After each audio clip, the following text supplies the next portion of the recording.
All right, welcome to Endless Bullets, episode 4. My name is Matt Swafford, and I am your host. This week, I am joined by my good friend Scott Hughes of Hughes Hello. Firearms and Gunsmithing in Greenville, South Carolina. How you doing, Scott? I'm doing great. It's an honor to be here. Thank you for joining us. This is going to be a fun one. Today, we are discussing 1986's Hostage Dallas, otherwise known as Getting Even. And when a movie has two titles, it's usually a little bit suspect, but in this case, I like Hostage Dallas better, but Getting Even is the more popular name. Definitely hard to find information about it because you never know which one you're looking at.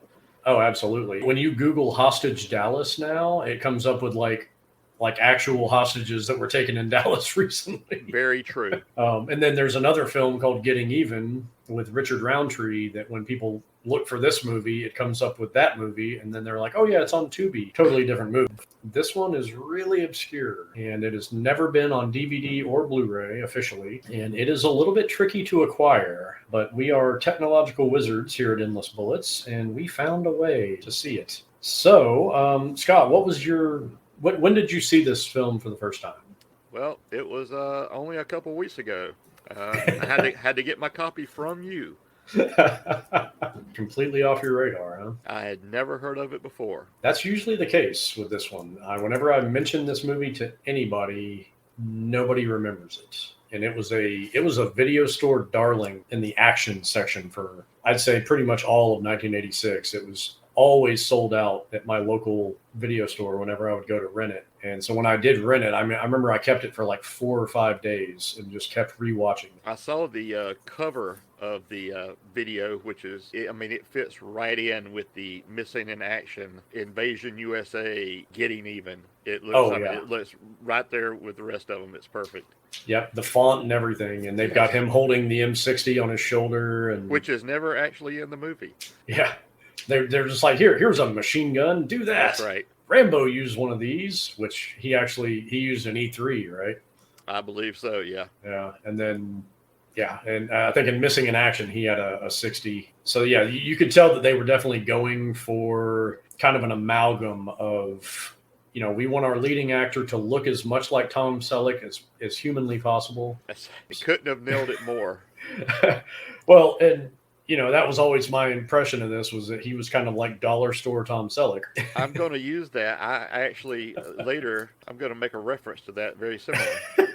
And it's a little bit bittersweet because the actor, Edward Albert, he had a pretty respectable career and he did a whole lot of television. He was nominated for a Golden Globe in the early 70s, late 60s for a movie called Butterflies Are Free with Goldie Hawn, where he plays a blind guy. And he was really good in that. And he is the son of Eddie Albert, who is... I was going to say, not to be confused with the Green Acres guy.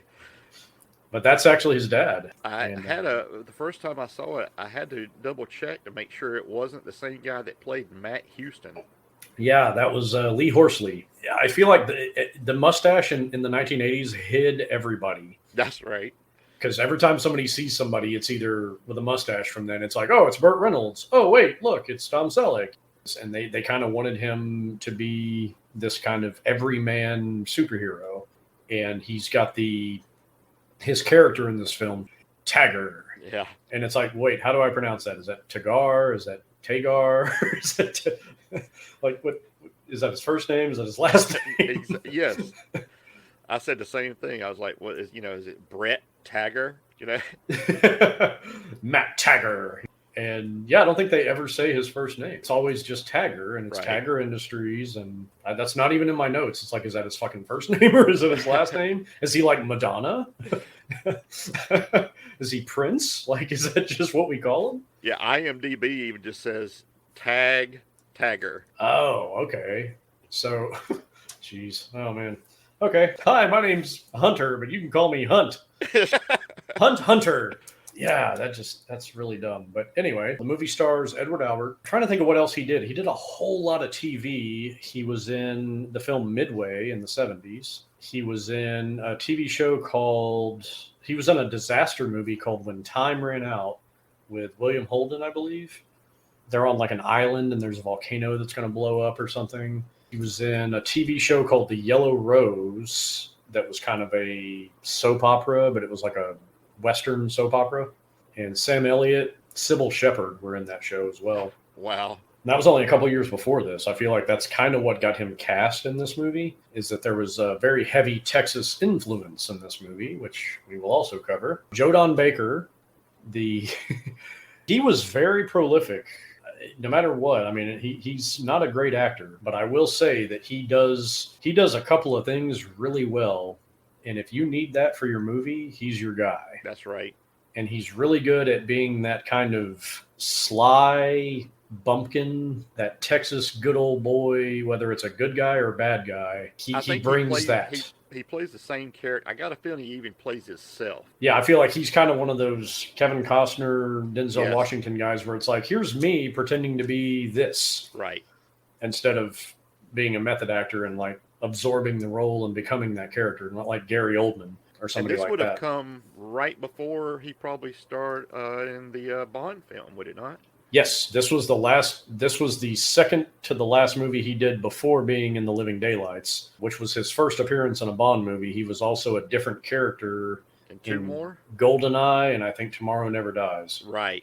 But yeah, he did this and he did, I think, a made-for-TV movie, and then he did Living Daylights. Right.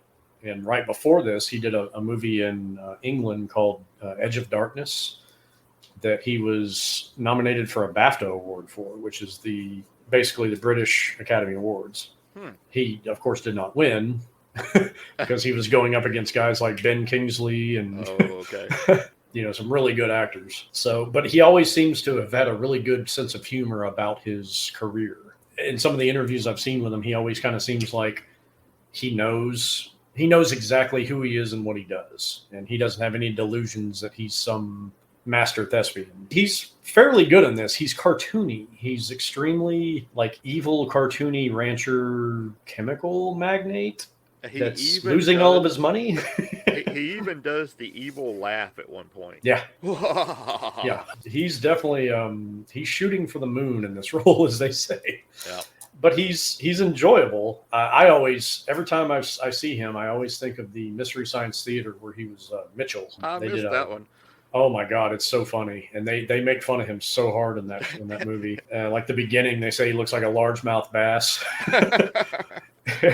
and just everything about him. They really pick on him in that movie. But so it's hard to see him as other things now. But he's not the worst part of this movie. And then of course Audrey Landers is the female lead in this film, which I immediately thought was the lady from BJ and the Bear. She is older sister. Yeah, Judy Landers was in everything in the 80s. Right. And Audrey Landers she did a lot of TV in the 70s and 80s, but she pretty much was always known for, she was in Dallas for like 8 years. My parents watched Dallas. Of course, I didn't pay much attention to it. Sure, I was playing with Star Wars and GI. Yeah, you and me both. She was Afton, I think it's Afton Cooper or something like that in Dallas, which came into play in this movie because they kind of cherry-picked a lot of extras and side actors from the local Texas area that were also in the show Dallas. Even some of the scenery, I mean, the opening shots where they're flying over the city, I mean, looks just like the opening shots of Dallas. Oh, absolutely. Yeah. There's a very heavy Dallas influence in this. It's almost like if you made the TV show Dallas into an action adventure movie. Correct. Yes. She's serviceable here. She's not particularly good, and she is kind of playing FBI Barbie. Yeah, she serves the purpose. I mean, yeah, and I do like that they don't make her a damsel in distress. Right. Yeah. I like that she's capable, that she's shooting guns, that she's flying the helicopter. She's driving the car in the car chase. Yeah. Yeah, I love that it sounds very, it doesn't age well to say this, but in 1986, I like that they let her do stuff.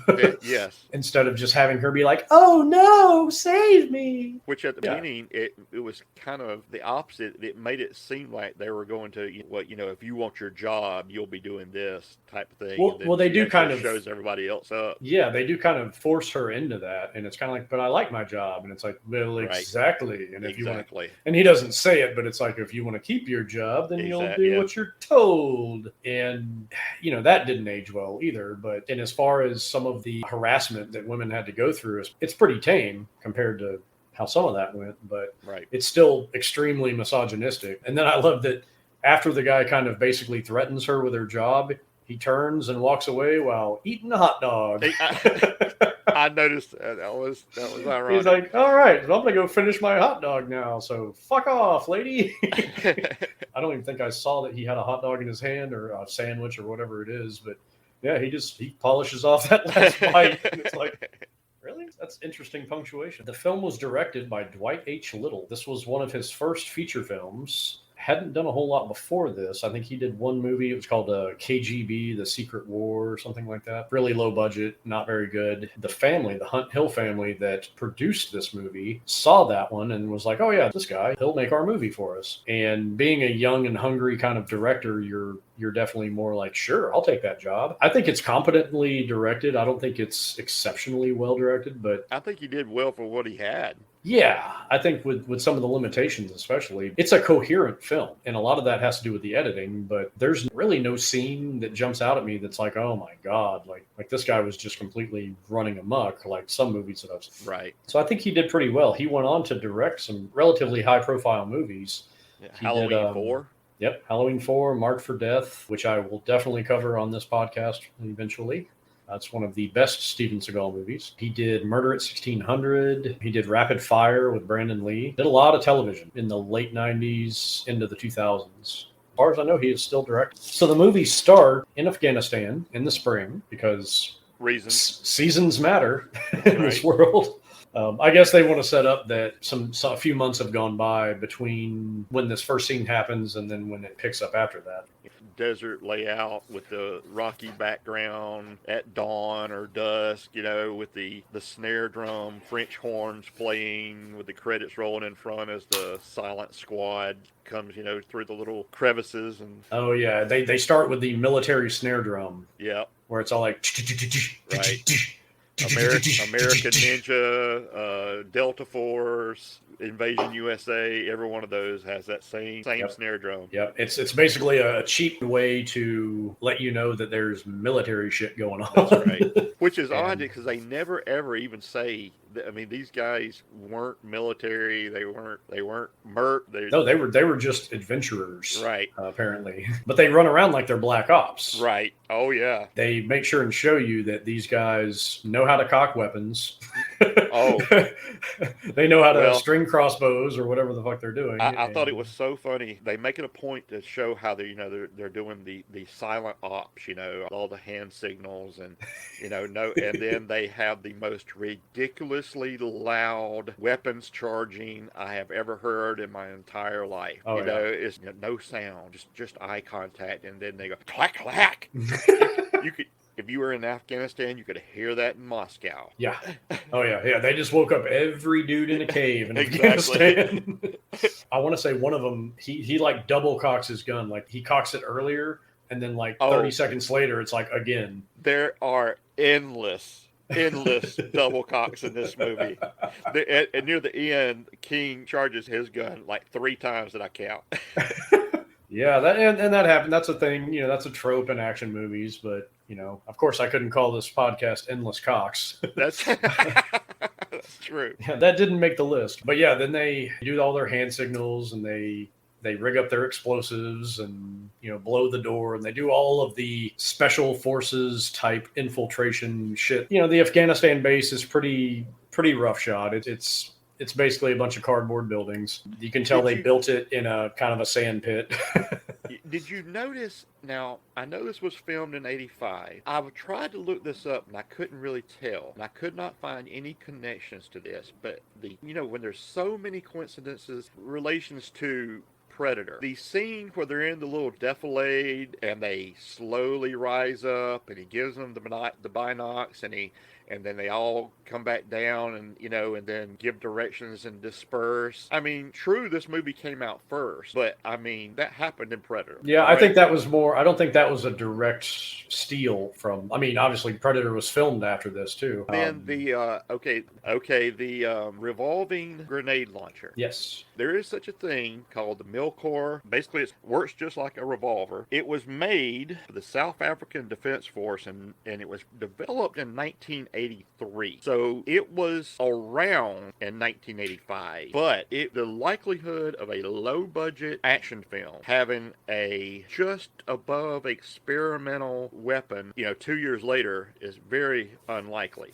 And so I did a little digging. What it actually is a custom built pyro discharger called an AN-M5 from an old World War II Air Force bomber. Oh, wow. It's the same piece, same parts kit that was used in Missing in Action 3 and Predator. Even though the Milcore was around, it said it was 2 years into its development. So this was kind of it wasn't a knockoff of that. It was just kind of coincidentally similar, you think? I would think that probably some person like myself, that's into firearms probably picked up a, Popular Mechanics or something back in the 80s where they saw a picture of it and probably made this thing. Like us today seeing a picture of the new Marine Corps railgun and then next year having one in a low budget action flick, it's just not going to happen, right. But we might make one visually similar. Well, I think a lot of that was the 249 that he uses, that machine gun that he has. Yep. You said that's a 249 Para, right? Para, yeah, yep. Then that never came with a grenade launcher underneath. No, and that's laughable as well. Yeah, I mean, so the fact that you would even put a grenade launcher on a saw is... Well, it was almost like I think that's production design and them saying... whoever their weapons master was on the film, them saying like, hey, we got to make this, we're going to take a machine gun, we're going to put a grenade launcher underneath it. Yeah. And we're going to not just have a grenade launcher, we're going to have a multi-shot grenade launcher. And then the underslung on the 249, it's a breech-loaded single shot, but yet he just rapid fires that thing like 4 to 5 times, blowing up as they, never reloads. And the grenades that thing fires, did you realize they had nuclear-tipped rifle grenades? Because the fireballs just will level a city from one of those rifle grenades. Well, and that's the thing with so many action movies, they display grenades like they're C4. Yeah, right. Grenades don't really work that way. And did you notice also another thing about that underslung? Did you wonder why they bother to carry that M203 underslung grenade launcher all the way through the desert in Afghanistan, but then wait till they need it right there to actually go to the trouble to mount it? Yeah. Yeah. If you're going to carry I didn't know if I was going to need this, but now I'm going to go ahead and fix it like it's a bayonet. Why not just go ahead and put it on there? Yeah, that's pretty dumb. But it did look cool. You got to admit. Yeah, it made a scene. Neat. Yeah, it made a point like, we're dramatic fashion. We're going to mount the grenade launcher for effect. Well, and remember that year Rambo came out. Or Rambo 2, Commando. So 2 of the biggest action movies of the year had just a ton of weaponry in it. Right. So I feel like they were trying to ape that a little bit and being like, hey, we're not going to have a gazillion firearms in this movie, but the ones we are going to have, like they wanted it to be memorable. And I will say that M249 Para underslung was memorable. And more so than any other gun in this movie, I think. Did you notice that they, some of the guys had Mini 14? Yeah. They were actually Mini 14 GBs, which they probably were trying to pull off as the AC 5.56s, same thing that the A-Team pretended like they had.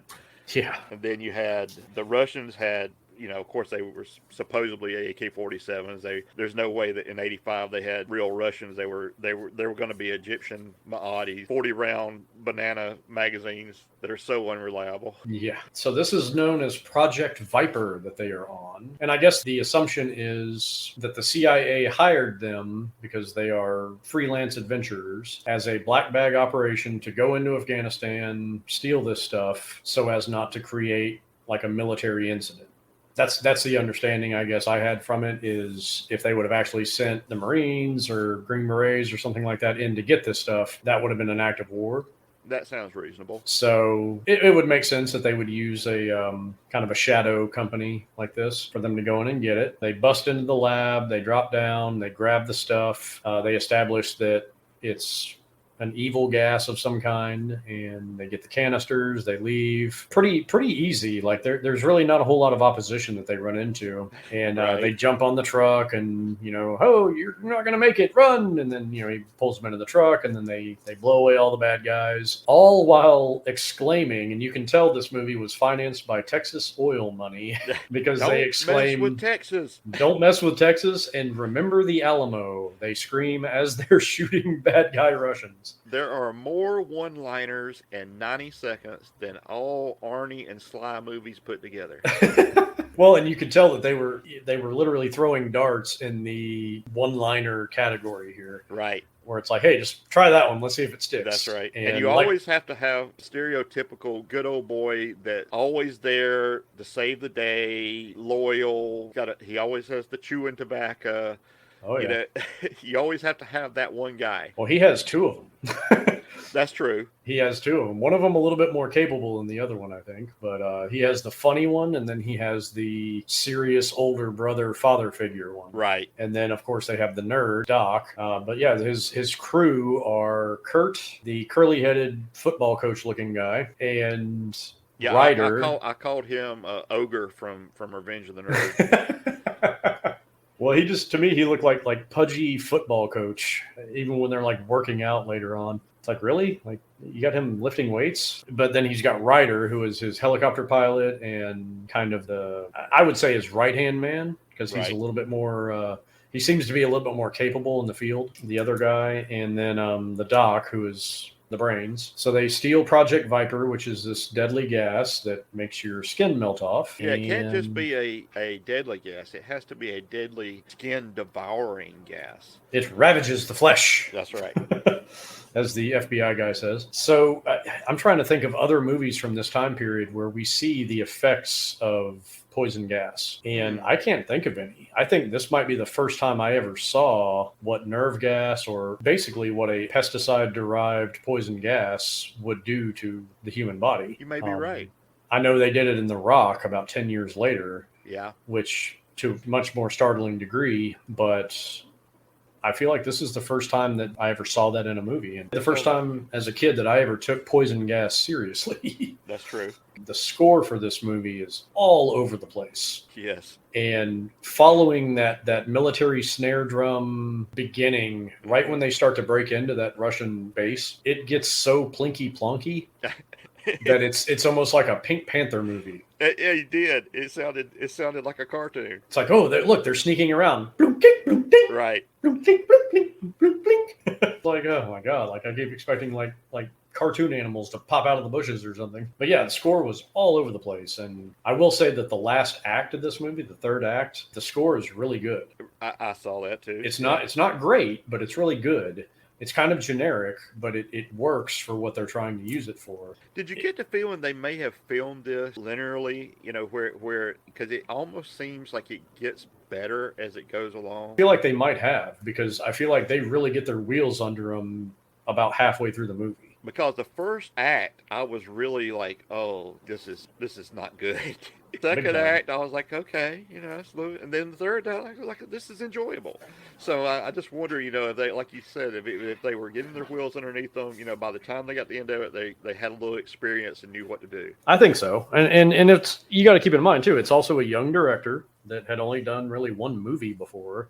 Right. Just from my short experience being an actor before a independent production, I mean, the farther into a project you get, the more greased you are, like the more smooth the entire thing runs, because you get used to the characters, you get used to the story itself. And so there's something to be said for shooting it linear and then having that happen. Right. But they could have also, and who knows, this movie is so obscure that there's not a lot of information out there about it, but they could have shot it jumping back and forth, and they could have done reshoots, which is why some of it might be clunky. Yeah.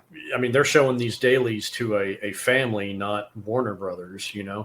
So the family could have been like, no, let's redo this beginning because I want them to look more badass. So that could explain it. Or, I want some suspenseful music in here. Let's do a plinky plonky thing. Yeah.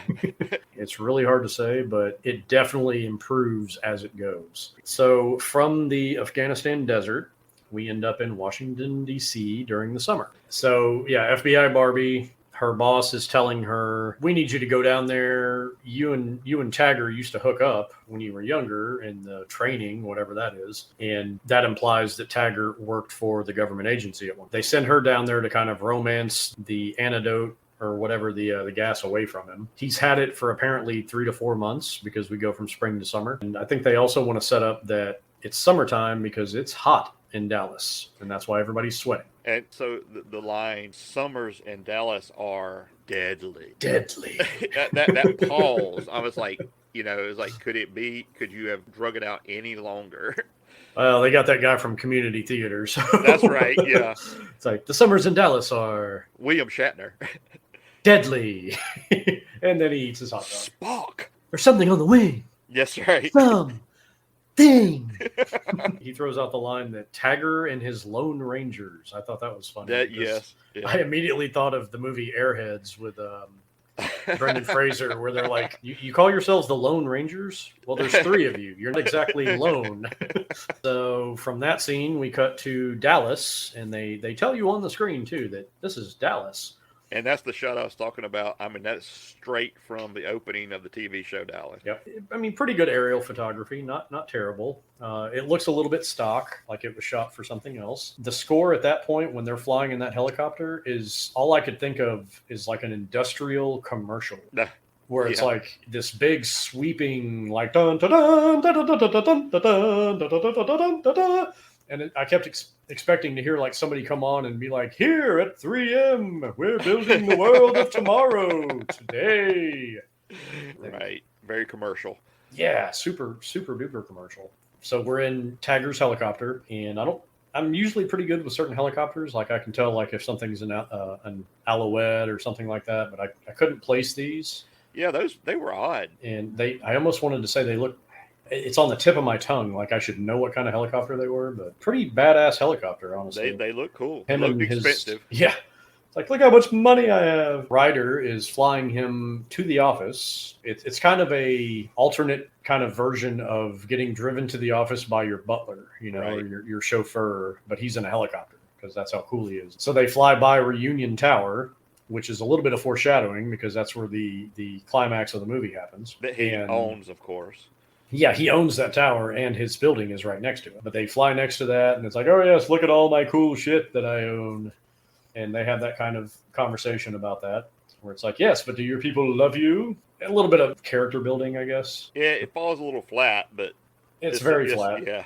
Very flatly delivered on Edward Albert's part, too. He's very, like he's reading it off a card that's taped to the front of that helicopter. Right. Yeah. Like, ha, ha, ha, yeah, that's right. Ha, ha. He arrives at the office, and they are having basically a celebration because they just got a big cleanup contract that they've been trying to get from, I guess, government. Call back to earlier, you were mentioning, how did you put it, discount Rambo or Dollar Store Tom Selleck. Dollar Store Tom Selleck, that's right. I made the comment, oh, look, it's 1986 Kmart Tony Stark. Oh, man. Yeah, I was going to use the Stark analogy. He's definitely... Not Iron Man, but just Kmart Tony Stark. Yeah, it's like if Iron Man wasn't as clever... Yes. Or as smart, right? And he didn't have a suit of armor. Yes, but he went on adventures with his butler and his chauffeur. And and Kmart Jarvis even shows up. He is. They are the Kmart Avengers. There you go. That's what they should have. The alternate title should have been Kmart Avengers. Kmart Avengers in Project Viper this summer. You're all going down. So and he's got the building. He's got Stark Tower. That's right. Got his name all over it, and it's Tagger Industries or Enterprises or whatever it is. So yeah, he's kind of I'm not even going to say a proto Tony Stark because Tony Stark had existed in the comics way before this. Right. That same kind of character. The over the top, full of himself. Tries to act like he cares about everybody else, but not really. Well, he's. I feel like they try to make him altruistic as the movie goes on. Yeah. And it's once they see the stakes, then it's like, oh, wait, I'm not a happy-go-lucky playboy anymore that just wants to be a cowboy and have adventures. Now everybody could die. So that's his rising to the occasion moment when they do that little computer graphic of like, oh no, wait, we have new information. This is way worse than we thought.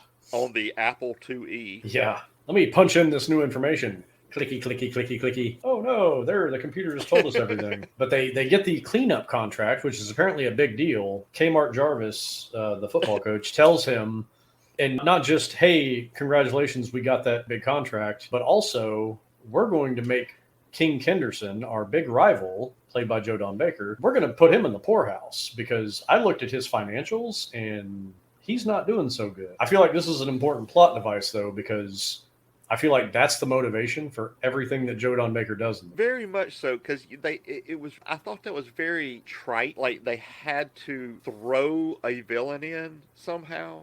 It was like, how are we going to introduce this? Oh, well, we have to make sure that we introduce him in a villainous way, put him down because he's evil, Yeah. Well, they have to make him the bad guy, and they kind of pulled that out of a pocket where it's like, hey, he's going to lose a bunch of money. He's like, his stock's down 11 points today. He's having a bad day. That's what I call a bad day. And yeah, they're just kind of all douching around the office about it too. Like they're just like, ha ha ha, he sucks. Taggart gets him back on track, gets down to brass tacks and says, forget about all that bullshit. Where is the counter formula for the gas that we stole? And then Doc comes out of his little cubby hole and he's like, oh, I'm working on it. These things take time. Okay, so we see that they're under the gun by the government.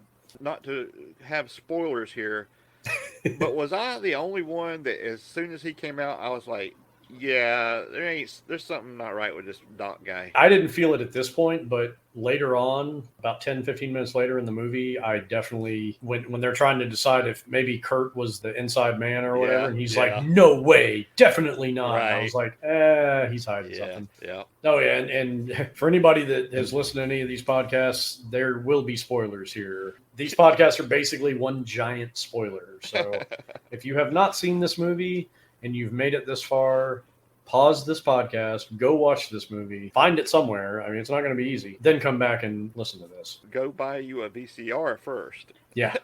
Yeah. Go find a VHS copy of this. There are DVD rips out there. And honestly, I don't think anybody's going to give a damn because the people that made this movie obviously don't want this movie seen by anybody. Or they don't care if it's seen by anybody. So go for it. From that scene, we are taken to Kenderson Ranch. Don't forget, you missed the yeehaw. It says, we got the toxic cleanup. Yeehaw. Oh yeah, that's right. I was like, oh my goodness. Oh yeah, you had to have a yeehaw because in Texas. That's funny. Yeah, I missed that because of all the Texas that was kind of oozing out of the screen anyway.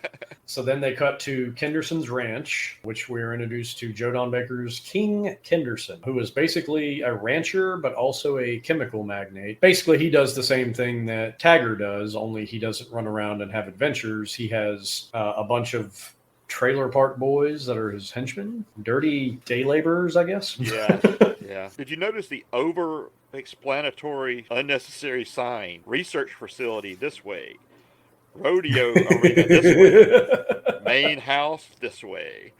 Yeah, in case you get lost. I saw the rodeo thing, so it's like, oh no, she's not just out here riding around for shits and giggles. Like, he actually sponsors rodeos or whatever. So it's like, oh yeah, you're supposed to give a shit about her time on that horse. But also, oh wait, I've got a ton of research to do at the lab. Yeah, they set up her character Molly. I guess the apple of his eye. It's his assistant. It's also his girlfriend. I'm assuming. The one line where double entendre, where he's looking at the horse and then he looks at her like magnificent beast. Yeah, he watches her ass wiggle as she walks away, and then he leads the horse back over to the stables or whatever, and he's talking to that horse. Yeah, that was weird. Like it could understand him. Yeah. And I feel like he did that to kind of set up how kind of unstable and quirky King Kenderson is. Yeah, it was odd. It was really weird. And then, of course, they use that as a plot point because when he gets over to his henchmen, one of them is kind of smiling about it. And he's like, that ain't me you're snickering at, is it? Mm-hmm. And I feel like the whole point of that is just to show that, A, he's a little bit nuts and that he's a little bit vengeful if he thinks that you're screwing with him. And this whole thing is about him feeling like he's being laughed at. Yeah. I feel like that's his entire arc. Very insecure. Yep. So FBI Barbie, Paige Starson, meets with Taggart under a bridge. They have their little secret meeting. Why? why under a bridge and why? I mean, it's not like that.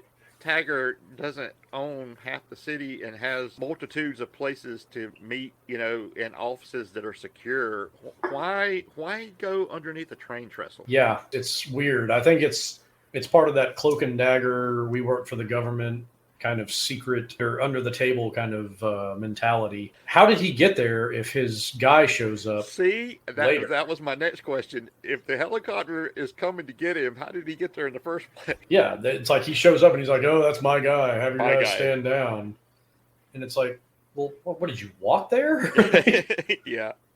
I feel like they didn't have a place to shoot this, so they were like, we'll just shoot it under these train tracks. Sure. That'll be fun. Yeah, the lighting's good here. He gets a little bit handsy with her and like running his fingertips on her neck. That was a little cringy. They never just come out and say it. They give allusions to it, but they used to have a thing. Oh, yeah. Not that makes it okay, but there's a precedent there. I'm pretty sure they still have a thing. Well, I feel like they set it up where it's like, hey, it's been a little while, but, kind of like it almost, to me, it felt like the Karen Allen and Harrison Ford thing in Raiders of the Lost Ark. Yeah. I feel like it's like, oh, yes, I knew you when I was younger and I trained under you and we had a thing. But now I'm older and grown up. She gives him the ultimatum that you've got 10 days, which is right in line with what Doc told him a week or two, and it'll be ready. Yep, convenient. So from that scene, you see that they're under the gun and that they're on a time crunch. From there, we go to the workout scene back at Taggart's building. Where you see Ninja Kmart Tony Stark. Yes. Ninja Kmart Tony Stark with his two swords doing his flippy sword magic, which, of course you do while you're lifting weights. Of course. Doing cardio and hitting speed bags. They kind of needed a bro-y moment. Right. And it's like, we'll have him, working out, lifting weights and all that. Kmart Jar is bench pressing on a machine. And then they're like, oh, yeah, I got this big gala fundraiser to go to tonight. And he's like, oh, you're on your own tonight, good buddy. He's like, what? What are you talking about? Stomach. Bad. Yeah. And that's another instance where they had to have had a better take of that. I know. But that had to be the way it was written, where it's like, my stomach is bad. And I mean, couldn't if you come up with like, we're under such a time limit, I just don't have time to get away from the lab or something, other than stomach bad. And it's like, dude, you're fucking lifting weights. Right. Like, how bad could your stomach be right now? And then, of course, he has the British butler, Niles, who's like, oh, yes, I'm afraid I won't know about all this. Kmart Alfred. Yeah, Kmart Alfred. And, of course, he tells him, I wish you'd call me Tag. Yeah. It's like, I'm just like one of you guys. When we go to the next scene, we are at the gala at whoever's house this is, the Mrs. Conroy or whatever. Right. It's basically just a pool party with people in tuxedos in summertime in Dallas and people in full tuxedos. Mm-hmm. Roasting, by the way. So then he's there. FBI Barbie is there. The word mingle is used 10 times in a row. Right. Mingle, not in a row, but in this scene, within a minute of this scene. And he comes up to her and says, mingle, mingle. And then she responds by saying, mingle, mingle, mingle. Yeah. And then somebody off camera says the word mingle. I don't even know who says it, but you hear a voice say mingle in the background. And then Doc says, is there a joke I'm missing here? Yeah. And I feel like Doc is speaking for all of us because it's like, what the fuck is going on? Like, why are you guys just saying this? And then King comes in and just after he makes his statement, he says, well, let's go mingle. Yeah. And then Tag goes, I'm tired of mingling. I want to go co-mingle. But it was like they had no idea what to have them say to each other. So it's like, mingle, mingle, mingle, mingle, mingle, mingle. But what? It's like the Charlie Brown teacher. If I was at this party and I heard two people talking like this, I'd be like, yep, aliens.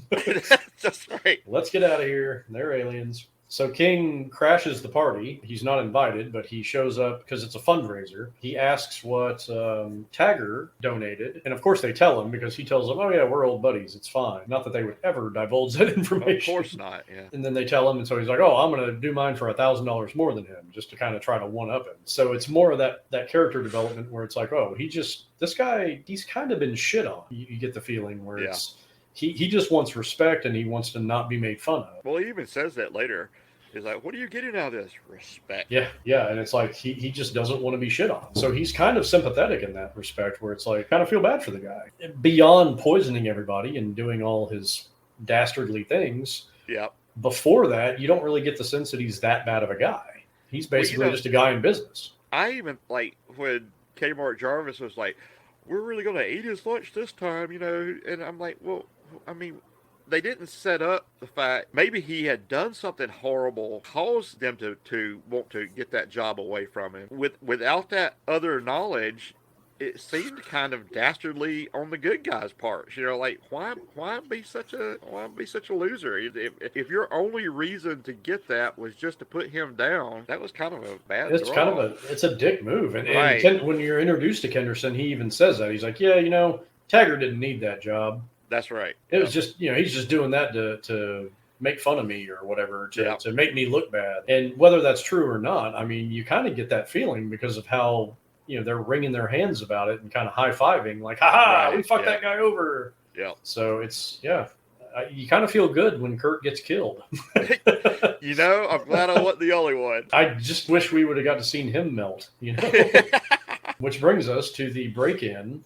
From that scene, we go to the break-in. While they're at the gala, Kurt, apparently his stomach's really bad, so he can't go to the party, but he can go to the lab and work. Yeah. They get Kenderson's men break in. They kidnap Kurt, steal the gas. They don't steal anything else to even throw him off the trail. They steal just the gas, which is kind of stupid because if you really wanted to kind of camouflage your operation, you would steal other shit too. And did you think about this? For a world-ending weapon of mass destruction, their security consists of a couple of security guards with 38 revolvers and one locked door. Yeah, and a glass case. and a glass case. I mean, seriously? Nobody's supposed to know that they have it, and nobody's supposed to know what it is. I don't care. I mean, but still, yeah. Oh, yeah. I mean, maybe lock that shit in the safe. People don't know what I have, and I still have a double lock safe. Yeah. It would make infinitely more fucking sense to have some kind of security around that. I mean, yeah. Then like I said, the bumbling Barney Fife with the 38 revolvers. I mean, you're not even giving them M16s. It's not like he couldn't afford it. I mean, seriously, he carries around a saw. And his security force has his little Smith & Wesson Model 10. Well, and also, I mean, he's got a building. He's got a skyscraper, but he can't scrape together $50 million. Right. Because when you get the briefcase later, he's got like a T-bill in there. Yeah, I saw that. Yeah, like a treasury note and all kinds of shit. And it's like, I'm surprised there wasn't like a gold watch. Yeah. Here, this is kind of $50 million. So would you like that in gold bullion, or can I write you a check? Tag gets the call that they've been broken into and that Kurt's been kidnapped. And he reacts, tells them to keep it hush-hush, like it never happened, blah, blah, blah. They drive back. He gets there. He meets with Ryder, tells them to find out what happened, talk to everybody. Well, you missed the two things. Obvious but supposedly insignificant fact that Paige is allergic to horses. Oh, yeah. They do the, when she meets Kenderson at the gala, I can always tell a true horseman. Well, she doesn't sneeze, does she? She just kind of like rubs her nose a little bit. And then the evil laugh at the table, after she says, "We got to go, Doc." And he goes, Yeah. And I love how he just leaves FBI Barbie sitting at the table with Kenderson. Yeah, really. And it's like, okay, well, yeah. So he goes back, and then him and Doc are lamenting over what has happened. And it's some really bad acting in that scene too, where he's all like, "I just had a terrible thought. It's an inside job, right? Kurt." And he says the word Kurt. He does not say anything in that line. I'm convinced that they ADR'd that because his mouth doesn't move. I didn't notice that. Turns ventriloquist there, and he's like, "Kurt." And it's jarring to me every time I. Yeah, I didn't notice that. So they try to set up that maybe Kurt was the spy or whatever. Right. And then Which Doc is like, no. Ironic later. When he gets melted and Doc's like, no way, never. So then they're kind of freaking out, trying to figure out what's going on. The next day at Kenderson's compound, in the most high school science class of secret laboratories that I've ever seen. And they've got these just, I don't even know what some of those things were. They look like old Radio Shack remnants and stuff. Well, one of them's an oscilloscope that I don't know, I don't get it. I don't really understand how they use an oscilloscope to measure gas. And then why is a gas a liquid all of a sudden? Yeah, why was the gas a liquid, and why did she have a digometer or whatever it was called? Because reasons. Yeah, they had the periodic table and a big poster behind them, like they were going to forget. That's right. Just other lab-looking shit. But I mean, the whole place, it had like a drop ceiling, like a popcorn ceiling or whatever, and it's supposed to be like this hermetically sealed room, and they've got like a freezer door. Did you see that? I did. The freezer door to it looks like a walk-in cooler at a restaurant, and yeah, just the whole thing was just very like ugh. The special effects of the actual flesh melting was on par. I mean, I kind of thought that was it was a great effect for the amount of money for the rest of the film. I mean, I would say probably half their budget was spent on that one effect. I feel like all of their budget was spent on helicopter fuel, a couple of guns, and this effect. That's right. It wasn't Rob Bottin level or Rick Baker or anything like that, obviously. So considering that it wasn't a high-name Stan Winston type makeup effect artist, they did a really good job. They used just a little bit that I know about visual effects. It's a latex, basically a mask that she was wearing, and then they have air hoses. And apparently they had juice running through these hoses too. Right. And then they blow it into the latex, and it creates like a baffle effect to where it looked like her skin was exploding. Right. And it was really well done. It was really effective, where it looks like all of the blood is just leaking out of her like Kool-Aid. Pretty horrifying. I think 86, I would have been 9 when this came out. Not sure what the point of the hazmat suits were. It didn't really do much to help them. Oh yeah, it didn't eat through their suits either. It just, and they're just wearing tie-back, but yeah. And she rips that mask off, but she was affected anyway. Cherry pie that her face turns into on the ground was pretty effective, I think. Pretty well done. So, of course, Kenderson watches all of this, watches his girlfriend basically melt in front of him. That kind of sets him on his path of destruction. Because you could kind of feel like before this, he just wanted to steal that gas, hold the city hostage to recoup his money. Because I feel like that was always his plan, was $50 million. And then, okay, here's your gas. Cool. I got my money. But now that she's dead, he's kind of lost his will to live, so to speak, and he goes full mustache twirling villain. So they call Tagger. This whole scene is confusing too, because I can't really make out what Kurt says. I backed it up 3 times to try to figure that out. The audio is just not there. Because they get him on the phone, and it's like, Kurt, thank God you're alive. And then all of a sudden he's like, Tag! And he says something to him, and I can't make it out. But it's almost like he's telling him some important thing, like, it's Kenderson, it's a setup. Like, like that's what he should have said. But he says some other dumb shit. Right. And then the guy's like, I'll tell you where to find him. So they don't make any demands or anything. It's just, we're going to kill him. Here's where you can find him. I feel like they should have used that as we need $50 million. Bring it to this river or else your friend is dead, and we're going to release the gas. This jumps ahead just a few minutes, but the whole killing of Kurt seemed weird, didn't really make sense, because he would have been much more valuable as leverage. Yeah, absolutely. And I feel like that was done just out of anger because Kenderson watched his girlfriend melt in front of him. Yeah, I guess so. So, and I feel like that was all, bring his man in here. Yeah. I'm going to send it back to him. And he's, kind of freaking out. You get a little bit more of that unhinged bad guy from him at that point. Yeah, the Dr. Evil. Ryder and Tag fly out on that river at night in the helicopter to the location point, the rendezvous. They see the car. They walk up to the car. They open it up. They're not sure if it's rigged or whatever. Yeah, this was a funny line. That I even wrote this down. Careful, Tag. It might be rigged, which equals a 1-second pause and then continuing with reckless abandon. Careful, it might be rigged. Okay, I'm going to open this door anyway. Exactly. Oh, yeah, you're right. Maybe we should call in a bomb squad. Yeah, well, or, let's just kind of not. Another thing that was odd is as they're standing around for that 1 second, pensively thinking about how to not be careful, they look directly in front of them and don't see somehow a 6+ foot bloody skeleton hanging 3 yards away. Yeah. Oh yeah.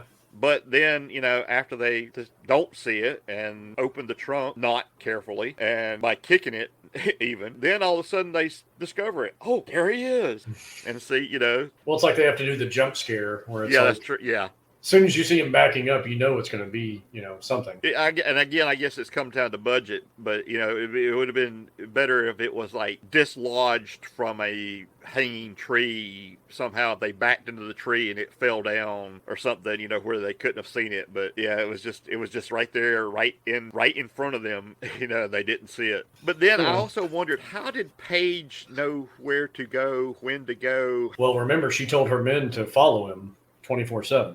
But how did they even know? Because she even says in that scene, I was hoping to find somebody else. So that doesn't make any sense. Right. Yeah. Because if they knew it was him, the knowledge came from the men that was supposedly following him. She would have known who it was. That didn't quite make sense. Here's another theory, and I think we're giving it way too much credit, but they might have had his phone bugged. Maybe. And they might have heard that when they called, and then they heard the location, so then they went out there on their own. Yeah. But again, I think that's giving this scene way too much credit. Yeah. And they had no idea, obviously, because her first thing is a joke that she says at that point where he's like, "Oh, my best friend dangling, completely melted away as a skeleton," and she's like, "I need a vacation." Yeah. Malibu Barbie. Yeah. I want to be Malibu Barbie instead of FBI Barbie. Then from there, they take us back to Tag's, to his office or his house. They don't really establish that. Well, there was one thing. This was a callback where you're talking about Tag not saying the line "Kurt." And this makes sense now that you say that, because the follow-up line where he says, "Kurt was like a brother to me." Yeah. But then just earlier, his first thought was that Kurt was the one doing the inside job. I mean, the two really doesn't go together. Yeah, it really doesn't. Well, I mean, it kind of does, but because he probably would have said the same thing about Doc. It's like, oh, he was like a brother to me. Yeah, maybe. I feel like, I mean, they're his boys. That's his crew. Right. So, I mean, that kind of it tracks with me, but it's a little, it's weakly written. Yeah. Weakly written, but they're doing that to try to give it emotional weight because he doesn't react that heavily to seeing his best friend turned into a pizza, basically. Yeah, right. Pizza the Hut. Yeah, he doesn't emote very much there. It's like, no. It's okay, gee. I mean, hell, Ryder at least throws up. Yeah. like blah, blah. Right. So then they're back at either his office or house. They never say, but FBI Barbie jumps on the computer and says, "I'm going to use this terminal and do some calculations." And that's when they basically explain how deadly this gas is and how everybody could die. First, it's everybody in Dallas. Then it's the Eastern Seaboard, basically. They kind of have a little bit of cloak and dagger back and forth where it's like, oh, we have this new information. Doc, says it's way more dangerous than we thought. So they kind of up the stakes, but without having to earn it. Yeah, right. And like, oh, wait, no, even more people are going to die. A little contrived. It's a little bit like, a little ingenuine. So it's kind of But then one of her FBI people comes in. But the guy that comes in, you can tell how nervous he is to be on screen. Yes. Because he comes in, he's like, "Oh, sorry for the interruption. But I got this line that I'm supposed to say right now, and AK-47. We serial number. Sorry, you don't need to know that." And he's just kind of like fumble fucking his way through the scene, and he tells them, "Oh, there's a AK-47 used in Honduras in 1981, recently sold in Denton, Texas by Calvin," or whatever his fucking name is, which that doesn't really track either. It's like, so it's a Sandinistan AK-47. Which, first of all, let's suspend disbelief that you would have got this illegal gun sold illegally, you wouldn't have been able to track it the gun shop wouldn't have had a ledger of where he sold it. Well, it's not like a criminal is going to keep records of his criminal activity. Oh, right. Yeah. They make it where it's like, oh, that's a rare gun. But I mean, he also did have an Uzi on the shelf. Yeah, right. And, yeah. In 1985, it was kind of the Wild West. I mean, let's go back to Commando, where he goes into a sporting goods shop and has a rocket launcher. So it's like, But even if it was under the table, the information that the gun shop owner gives him, I had to rewind it like 3 times, and I was like, holy shit. I made the note you can tell rich people made this movie. Right. Because what is the guy, once he threatens him, when he doesn't tell him who bought the gun and he's not being cooperative, Tag puts his gun in his face and then he's like, oh yeah, I wrote it down somewhere. Oh, here it is. And what does he say for the address of the guy that bought it? I don't remember that, but the page says they might find pieces of you in Fort Worth, but what will it really matter? Yeah, that was a weird line too. It's kind of like, you're saying you're going to cut him into pieces? Like, what the fuck? But I don't remember what the address was. Oh, he gives the addresses. Oh, here it is right here. I remember the guy. Residence, trailer park. Oh, yes. He literally says residence, trailer park. I even remember he was in a green van. That's what they fucking give them to go on. So I feel like whoever wrote this movie is like, yeah, I even have his address right here. Trailer park. Like there's only one fucking trailer park. I did notice that the gun that Tag carries in the shoulder harness is a Daytonic. Do you remember Daytonics was big in the 80s? Oh yeah, they were one of the first people to make kind of the exotic looking 1911s. Yeah, what they made was the Combat Masters. They were the subcompact 1911s. Yeah. He had a little 1911. I couldn't tell what it was, but it looked like a stainless steel Commander or something like that. Yep. So from there, Paige and Tag go to the trailer park. Yeah, the trailer park. And you can tell it's the trailer park. There's a sign that literally says trailer park. Oh God, it just that hit me right in the face too. I was like, oh, okay, rich people, it's the trailer park. Like you're in Dallas. You know how many fucking trailer parks are in Dallas? So they go. They show up, and then they're like, oh, hey, there's a green van. And here we are in this convertible Mercedes that costs more than this entire park. Yeah, and they don't notice them at all sitting there Nobody else watching them. And there's a kind of a reused footage scene of the old man throwing the garbage. There's a scene where a guy's literally putting the garbage bag in the garbage can, and then right next to him, I guess, the guy comes out, the henchman, and then he gets in the van, and then he leaves. And then as they go to follow the guy, they do that exact scene again, and you see the old man putting garbage into a can. I didn't notice that. So then that leads to the chase scene with one of the Spanish trailer park boys.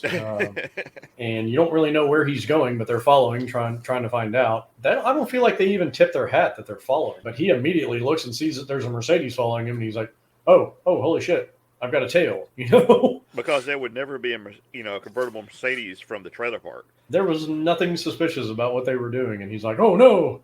And actually, a pretty good little chase scene. Right? Yeah, it was good. And as we mentioned, the fact that the lady is actually the one doing the driving, and the main star is riding shotgun. And he says something about like, "Don't tip him off, don't give away our position or whatever." And she's like, "Give me a little bit of credit." Right. So she's even got that little bit of swagger, which I really like. I like her character. I kind of wish they'd given her more. Did you catch? And I catch little things like this in stunts. During the chase scene, when they jump that convertible off a little bit of an incline and it lands, did you catch the dummy shot in that? Yes. Where as soon as it lands, both of the dummies that are in that car, because they launch it off a catapult. I did. I saw that. And when it lands, the dummy heads that they have in those driver's seats both literally flash all the way like 90 degrees to the left. And a part falls off the car and sparks. Did you see that? Yep. Yeah, they fucked up the undercarriage of that car with that jump, but I had to rewind it and then I paused it because you could see their necks snap all the way to the left. Yeah. I rewound it and April was like, wait, I didn't see that. And I rewound it and I'm like, look. And she's like, oh, holy shit, those are totally dummies. Right. It's always funny to me when I see stuff like that because it's like, oh, look, they break their necks right there. The van flip was actually kind of neat too. They also shot that off of a catapult. And I kind of like when cars do that and then they land upside down and tumble and they don't explode because cars typically won't explode right after that happens. Like you've got to have gas leaking, it's got to ignite. Not if you're on the show Chip, because if you're on Chips, every car explodes. Oh yeah, I feel like 90% of the cars in movies explode when one little thing happens to them. I did like that they didn't go that route because they could have. They blow a lot of shit up. They have a foot chase after that. The directions the bad guy could take, he thought the smartest course was to run up the roller coaster. Oh yeah, absolutely. I'll be safe up there. He's only 30 30 feet behind me. And I mean, he literally had nowhere to go. The funniest part of that scene is that they get to the top of the coaster, and Tag even says to him, he's like, "Whoa, I don't want to fight. I don't want any trouble. I just want to talk."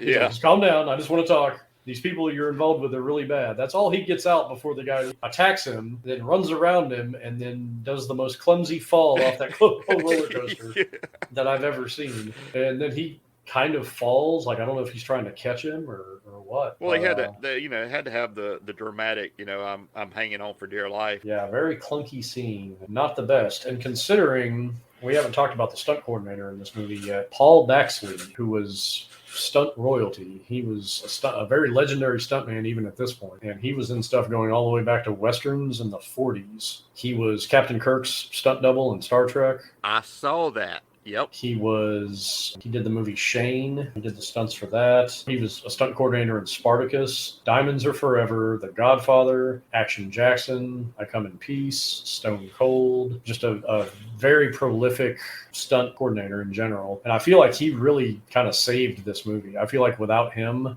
this movie just would have been a complete turd, because the real crowning achievements of this film and what it really pulls off is the stunt work. That's right. Yeah. Car chases, the helicopter chases, the gunfight. The gunfire in this movie sounds fairly good. I did notice that they used an overabundance of magnesium in their blank flash powder. Yes. They really overdid it. They turned those guns, every gun is a flamethrower. But yeah, Paul Baxley did a hell of a job, but not on that particular scene. A little clunky. We may get to it later, but you made a mention there of a couple of movies.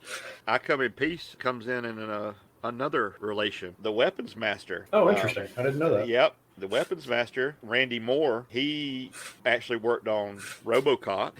He actually helped design the Auto 9 from RoboCop. Of course, RoboCop 2, No Safe Haven, The Abyss, I Come in Peace, and Stone Cold. Interesting. I can definitely see a connection, because Stone Cold and I Come in Peace both use those Calico 9mm. That's right. Yep. And make them look like the coolest gun ever made. Right. I almost bought one of those. We talked about it a few months ago when I was at a gun show. They had a Calico 9 pistol, and he wanted $1,000 for it, and I was like, this is so impractical, but I want this gun so bad. Well, Randy Moore was instrumental in helping in RoboCop, not to get off tangent, they were originally going to use a Magnum research, but it the Desert Eagle, but it actually turned out to not be big enough, so they went with the Beretta and put on the extra furniture on it, and he helped made that little casket looking flash hider on the front and designed the Auto 9 RoboCop gun. Such a cool design too. Oh yeah, there's definitely some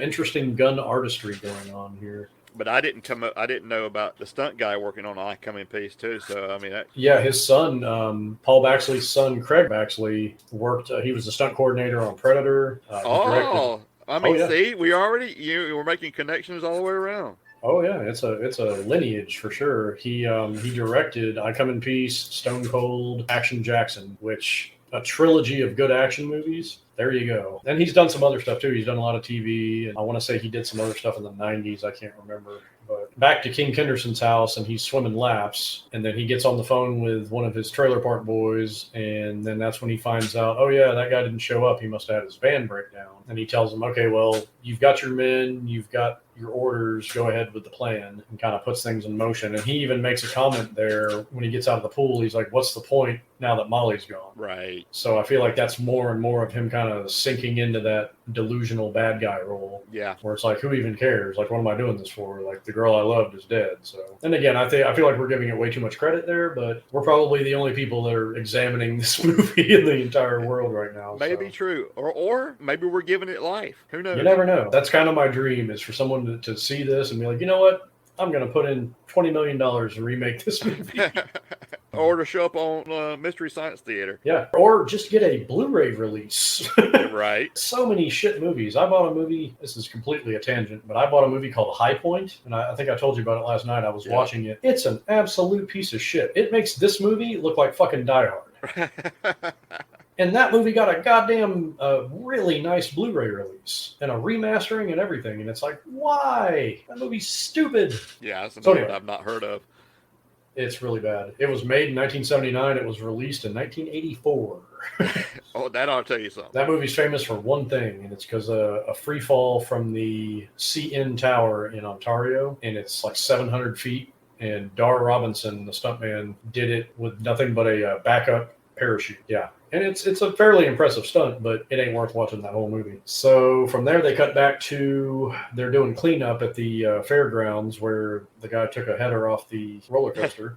And Tag gets a call on his car phone, and then they tell him where to go, and they tell him where the rendezvous is and all that. And then when he says goodbye to Paige, he has a weird line there. He says to her, "I would kiss you, but I don't want to have to make another phone call." Oh yeah, because of the joke. Every time they start to kiss, he gets a phone call. Oh, I didn't even pick that up. I was like, "What the fuck does that mean?" Yeah, because at the dinner party they start to kiss, and then there's another instance where they start to kiss, and it goes off, and then he.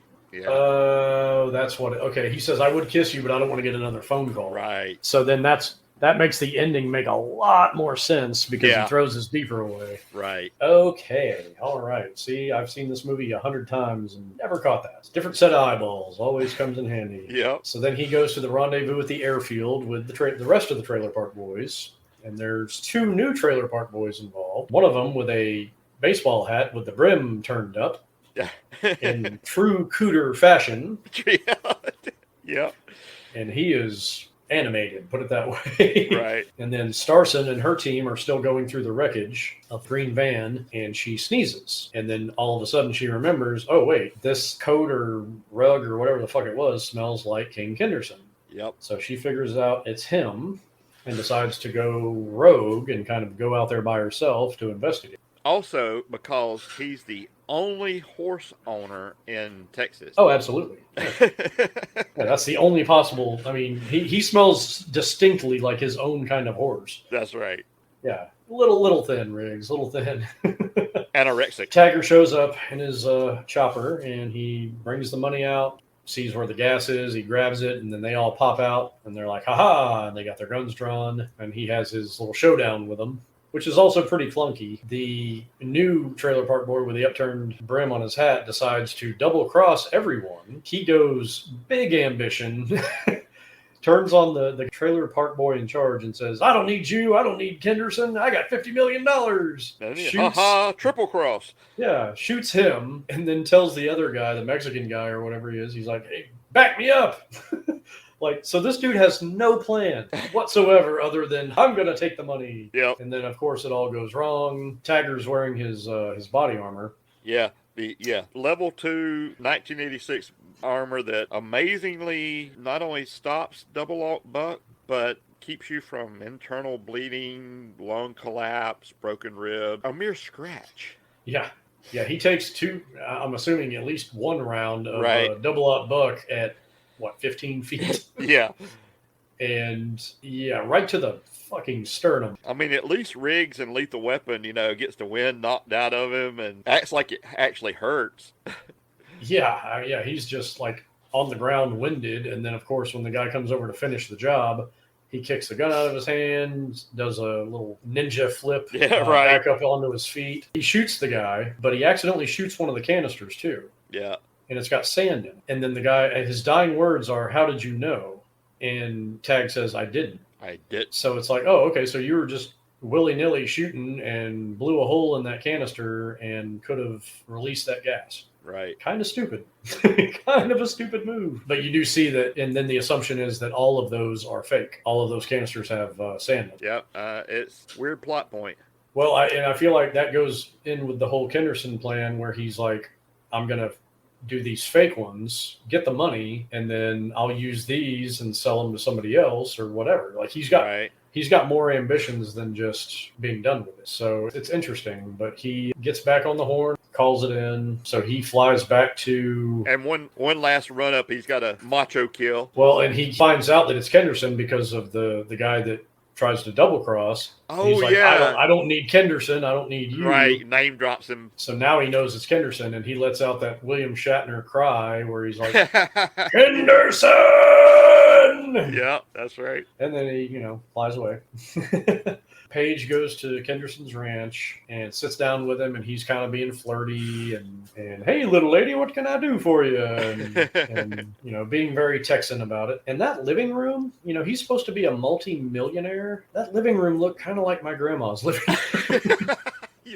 Yes. It was or the lobby of a mortuary. Yeah, I mean, nothing matched, nothing went together. And if we're being completely honest, his house really wasn't that impressive. No. Like when Tag does the flyover and the glider, he's got some roofing work that he needs done. And his pool is not that big. I mean, it's just by me saying that, we've just gotten to the bottom of why the Hunt Hill family doesn't want this movie out there for the masses. You're right. They don't want people seeing how meager that house and that pool are. Because I feel like I could afford that house and that pool. And really, the ranch isn't that impressive either. It's kind of like, it's just dirt. It was definitely low end. Right, low end millionaire. I've seen better ranches than that here in Florida.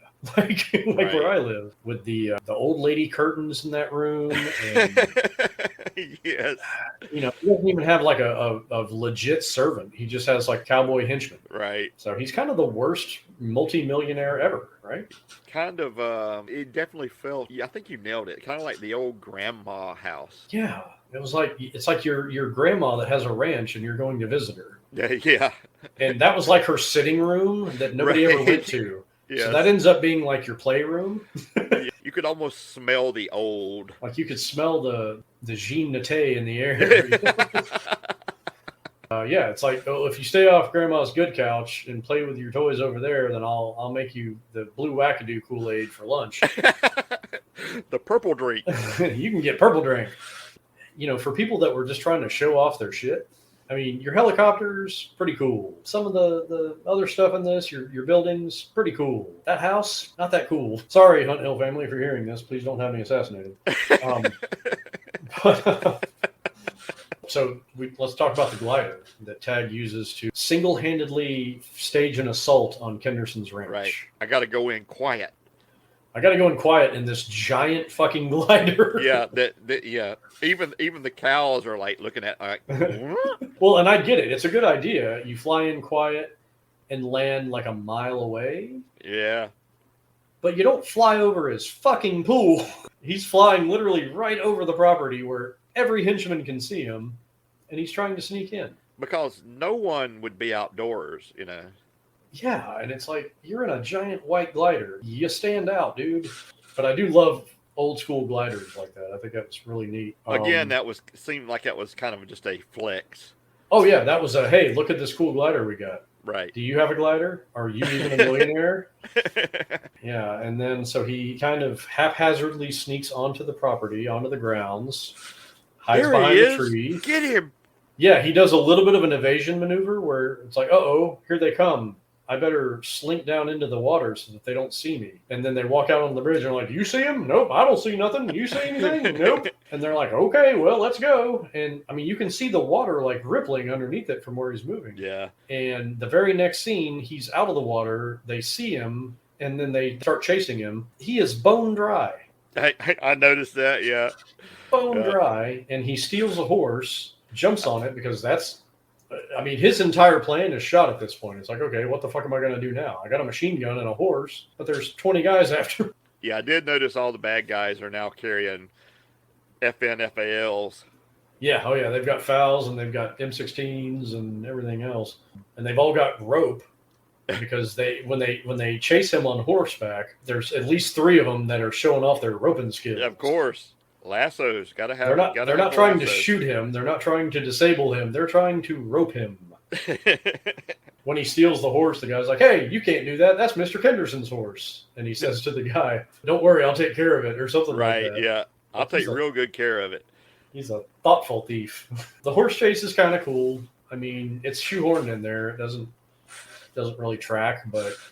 Again, I think another flex. Look at our magnificent steeds. Look at our magnificent beasts. Yeah.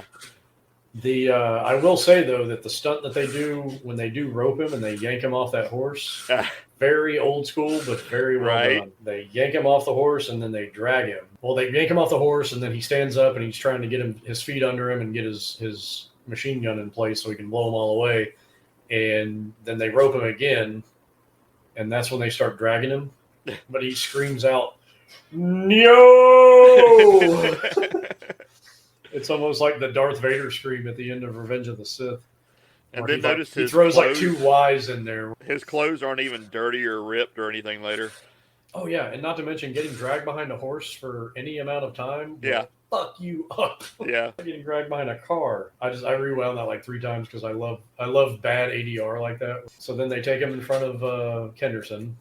They kind of drop him on the couch and he's all exhausted. That's when the big reveal that Doc has betrayed him. And he kind of does the Bond villain thing Kenderson does, where he just kind of tells him his whole deal. The bad guy monologue. Well, and it's funny too that he says earlier when he's talking to Paige, Kenderson says something about, "Oh yeah, that money I get from this ransom is going to go a long way for a guy like me down in, say, Paraguay." Mm-hmm. So he mentions Paraguay to her, but not to Tag. Later in the movie, when they're in the helicopter and they're trying to chase him down at the very end, and they're like, "Yeah, he's halfway to Paraguay by now." Right. Like, when did Paraguay become the magical fucking Shangri-La that every escaped criminal has to go to? That's not exactly my first choice. Yeah, and like, how would he know that? They haven't had time to discuss that. And since you brought up Doc betrays him, to me that was a bit of a throwaway. It doesn't hold weight. Yeah, it's like, why would he do that? Right. I mean, really no emotional attachment to Doc. It was like, oh, really? Yeah. Okay. Well, his reasoning for it was I can't ride your coattails forever. He's going to fund my own corporation. And it's like, yeah, but you're going to kill like 50 million people. Yeah. Seriously. And then it lasts all of 90 seconds? Oh, yeah. He immediately has a change of heart when he's like, right. "Oh, yeah, I'm going to kill you now." And he's like, "Oh, that wasn't part of the plan." And it's like, what did you think was going to happen? Like, you betrayed him. Like, you think it's going to be like, "Oh, you son of a bitch, you're not my friend anymore." Like, ugh. Yeah, it's bad clunky writing. Did you notice that he uses the Hans Gruber HK-P7? I did. I saw that. Yeah, nice little gun. It's a good little handgun. I've shot one of those before. Got that weird safety cocking mechanism.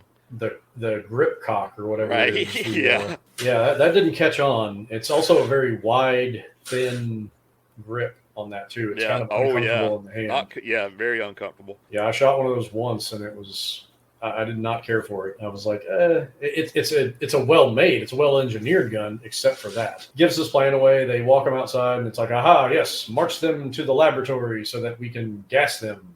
Yeah. But I'm going to stay here and check out these choppers while you guys do that.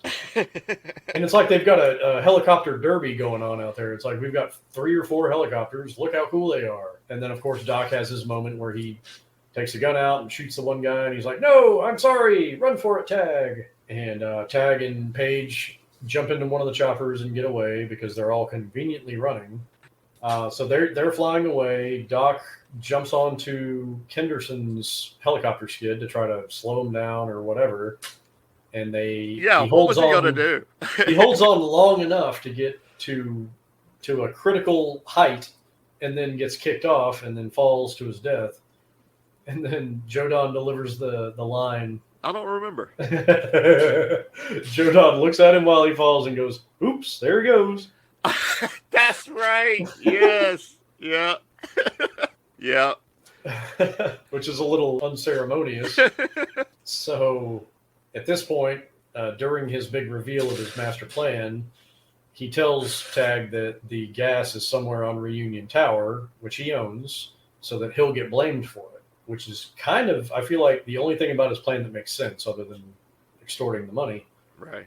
Is he wants the respect, but he also wants to kind of bring Tag down and make him to blame. And so Paige and Tag are on their way to Reunion Tower to disable the gas. And fun fact, Edward Albert actually did his stunts in that scene. Wow. He I don't know if he did all of them, but he did the majority of those stunts. Yeah, that was him on that tower. Because I've seen an interview with him where he talks about it. And he said that's the scariest thing he's ever done in his career or in his life. And pretty impressive, and you got to respect that because that's pretty high up. And for an actor, especially, I mean, in some of those scenes too, you don't even see like safety ropes and all that kind of stuff. So the stunt team did a really good job doing whatever they do. Yeah, there was no obvious cardboard box that you were standing on. No, they were definitely on that tower, and some of those scenes were really impressive. Some of those camera shots. Danger music starts at this point. Yeah. And it's kind of stock danger music, but I feel like it fits this scene really well. It was much better than the cartoon music from the Soviet raid. Yeah, that bing bong bing bong.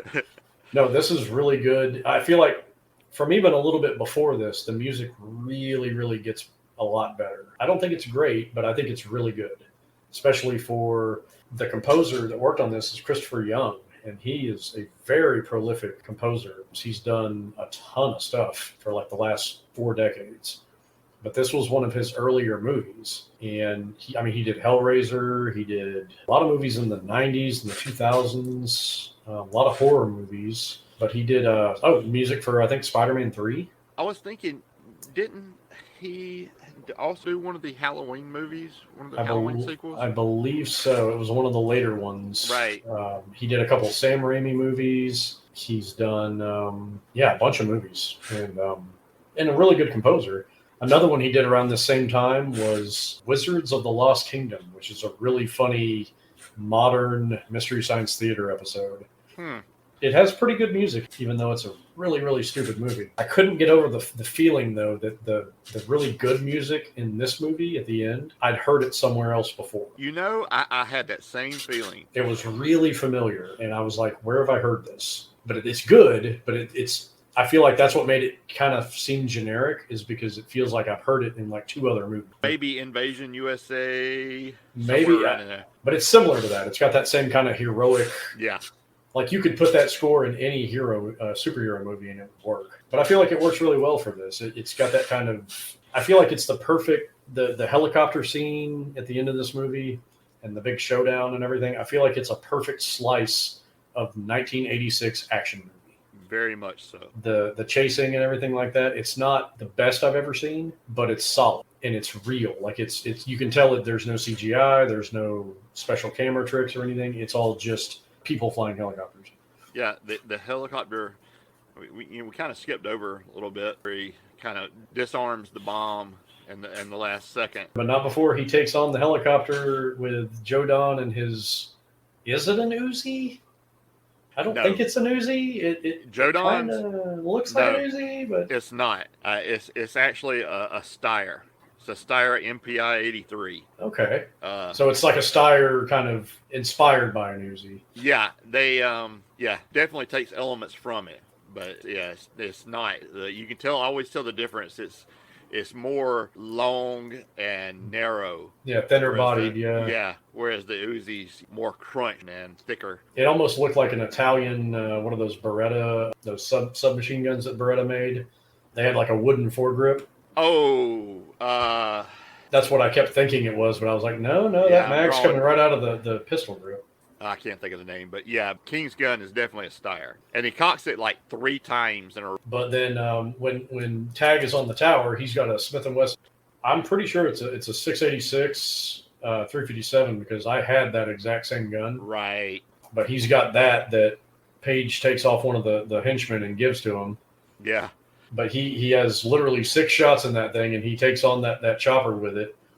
And normally scenes like that drive me nuts, but I love that with his last shot, he gets the hydraulics or whatever and buys himself some time. Right. I love that. I love that. It's so 80s action movie to have a guy with a revolver hanging off a tower, taking on a machine gun wielding, helicopter. Like they wouldn't make something like that now. So then he disarms the gas, fends off the helicopter. Paige comes back and gets him. He does a really cool kind of a forgotten stunt in that scene where he does an armbar retrieval on the skid of that helicopter. Mm-hmm. And I don't know if you caught it, but it's an old trick that they would use in the 70s and 80s when they did a lot of helicopter stunts, where when you grab onto the bar, you kind of like hook your arm and then brace it, and then that supports your weight, and then he just kind of dangles, and then she flies off. But it takes a lot of the weight off your arms, and you're not depending on just your arm strength. Yeah, it utilizes your shoulders and everything. And it was cool to see that, because I haven't seen that in a long time. Then you have the helicopter dog. Oh yes, the final chase. Oh well, there's a scene where she leads off the one chopper, and they have like their little cat and mouse thing, and then she's got an Uzi or whatever. She's got a sub gun in hers and shoots it. And then when you see it crashes like behind the hill. Yeah. Oh, yeah. So, of course, they're not going to actually destroy a chopper. Oh, absolutely not. So you got to have it off screen. Straight out of Airwolf. Yeah, we can't blow this chopper up. This thing's expensive. So then she goes back and gets Tag, and then he gets up into the chopper. She's flying. They have a little bit of a dialogue. Kenderson gets back on his feet after they fix the hydraulic, and then they have the big final showdown. He unloads on them with that Steyr, and she gets shot in the arm. So then they go off and land for a second. And then he's like, no, we got to land. What do you want to bleed to death? And then he immediately starts berating her for, if I'd have known it was a scratch, we wouldn't have done this. Right. If I knew it was a scratch, we wouldn't have wasted the time. And that's when he's like, he's halfway to Paraguay by now. They chase him down. He lands. They come up. He shoots at him with the 249. King has time to transfer from the helicopter to a Learjet. More, look what we have. Did think it was a funny scene, where it runs from the shed with all his valuables, all the secret. It's not like we have the top secret formulas, even on 5 1/4 inch disc. They're on crumpled papers sticking out of a dirty bag. Oh yeah. It looks like he's just cleaned out his desk because he got fired. Exactly. He's got a picture and right. There's my trophy from 3rd grade. And yep. It's like he's just got random shit in a shoebox, and it's like, I got to get this before I go. And then he's kind of the barrels that are all there. I didn't understand that whole thing. Yeah. The cardboard barrels. I guess he had to have something to hide behind. But he runs, gets into the Learjet. They take off. That's when Tags, fixes the 203 to the underside of that 249. Yeah, just pulls that, out of nowhere. Yeah, pulls it out of his butthole, and he's like, okay, let's. I'm going to shoot this 40 millimeter grenade at this jet that's obviously way faster than our helicopter. Whoa. Yeah. And at one point, 400 feet away from them, 300 right. feet? Can you imagine the mathematician genius you would have to configure that arc of that? Oh, that's that some grenade. Straight up trajectory and artillery there. What a 1 in a million shot. Right. And of course, he blows it up like it's a Stinger missile. Again, like the with the nuclear tip grenades there too. Yeah, big kaboom. Yeah. So then Kenderson's dead. The bad guy's defeated. They land, and of course, the sun is setting because that's what happens when you win. In Texas. And they have their final kiss and their little cutesy moment with the sunset in the background. He gets a beep at that point, and I'm going to throw my beeper away. When's your birthday? Yeah. Aw, he's so sweet. He's going to give up on important business to kiss me. And that takes us out of the movie. That is the happy ending. And my first thought was, wow, that ended fast. But then my second thought was, well, you know what? That was kind of the perfect ending. No, why drag it out? Well, and they didn't set up a sequel. Yeah. They didn't even allude to it. It was, he even says that whole part, the whole weapons manufacturing and all that shit part of my industry, totally done with that. Right. So again, Tony Stark. Yeah. Oh yeah. Yeah. Definitely some Stark overtones there, where it's like, oh yeah, I'm not going to be in that warmongering business anymore. I'm going to settle down and be a good dude. Maybe I'll just be rich. And triumphant music score. Oh yeah, that ending score is very. It's fine, but it's got that heroic military theme. Mm-hmm. Yep. I feel like you could have used that at the end of any action movie at this time, and it would have worked. worked. Generic but good. It fit. Yeah, it fit the emotions of the scene for sure. Let's see. So that takes us to the fun part of our episode, the bullet points. These are 5 talking points in the movie. Sometimes they are cliches, sometimes they are tropes, things like that happen in the average action movie, and we basically just use them to discuss different parts of the film. Okay. Bullet point number 1, the Soviet bad guys / Cold War. A staple of 80s movies. In 1986, you had to have the Russians in this movie in some form or fashion. I believe at one point, writer even says, "Take that, Ruskies." Well, and when they're in the gun shop, we glossed over it earlier, but Calvin has this little joke where he's like, a weapon like that? That's what I call risky business. Right. But yeah, kind of par for the course, but I feel like that's another example of them wanting to kind of shoulder up to movies like Rambo and things like that to kind of give it that flavor. Not to mention that there are military overtones in this movie, or at least paramilitary, so there had to be some kind of Soviet antagonist. Of course. Bullet point number 2, the super weapon. Weapons of mass destruction, but yet can't just be killer gas. It has to be a flesh-eating killer gas. Yeah, it can't just be, mustard gas or any of those. Those are too tame. We have to have this explode your insides and melt your skin. Right. I feel like it works pretty well. Bullet point number 3 is the last second bomb disarming. Definitely. Which in this case it wasn't a bomb, but it was kind of a gas bomb. But and I feel like what did the counter get to? Was it 2 seconds, 3 seconds? I think so. It was definitely, it was like cliche, but you knew it wasn't going to get there. All right, bullet point number 4 is the mid-air explosion. Oh yeah, and it was a good effect too. Yeah, it was a pretty good explosion. I don't know how they pulled that off, but I'm sure it was a miniature with a little detonator in it, because I know they didn't blow up their Learjet. Of course not. Although that family is worth, I read today, like $15 billion at this point. Wow. Yeah, it's part of the family that owns the Kansas City Chiefs. Really? Yeah, it's the Hunt family from Texas. Lamar Hunt, Clark Hunt, I believe, was the son. And at one point, the father of the Hunt family, he died in 1974. He was the richest man in the world when he died. And when? In 1974. Huh. Yeah, he was early Texas oil. He won a bunch of oil, part of the oil basin or whatever they call it, from poker winnings. And he traded those for some land or whatever. Interesting. Yeah, interesting stuff. So bullet point number 5 is the bumbling henchman, which we definitely had with the Trailer Park Boys. Oh yeah, we had some winners. Well, I feel like Kenderson hires his help. I feel like he went to the homeless shelter and was like, "Hey, you guys want to help me pull this off?" Yeah, it was like it kind of cringy. Oh yeah, they were not a good crew whatsoever, and he put a ton of faith into these guys. That's $50 million. Like, he didn't see that coming, where they were like, well, maybe these guys are just going to try to keep this money for themselves. Yeah, definitely an oversight. Yeah.